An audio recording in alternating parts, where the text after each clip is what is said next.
شما چطوری میتونید وارد بیزینس آنلاین دیجیتال مارکتینگ بشید؟ تو قدم اول شما باید نام و آدرس ایمیل خودتون رو تو وبسایت من ریجستر بکنید که آدرس وبسایت من رو پایین همین پست براتون ارسال میکنم و همینطور از طرف شرکت به صورت کاملا اتوماتیک به مدت 1 ماه برای شما یک سری وبینارها و ورکشاپ ها ارسال میشه که شما هر وقت فرصت کردید اونها رو به صورت لایو و یا به صورت بازپخش میبینید. توی قدم بعدی شما باید $149 آمریکا رو به حساب شرکت واریز بکنید. وارد ترایال 30 روزه میشین. در ترایال 30 روزه شما با کلیه اطلاعات مهم این بیزینس آشنا میشین.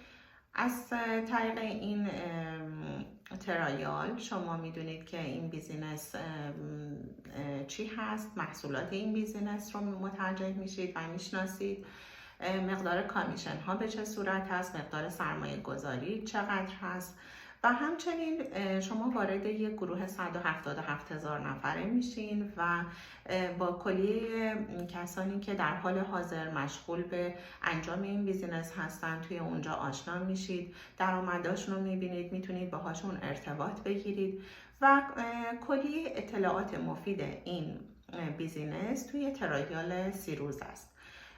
این مقدار $149 اگر شما دوست داشتید که توی این بیزینس باشید و بیزینستون رو شروع کنید و سرمایه گذاری بکنید، شما این مبلغ رو به شرکت بابت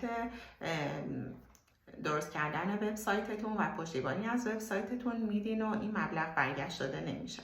ولی اگه به هر دلیلی دوست نداشتین که این بیزینس رو انجام بدین، درخواست ریفاند میکنید و این پول به حساب شما دوباره برگشت داده میشه.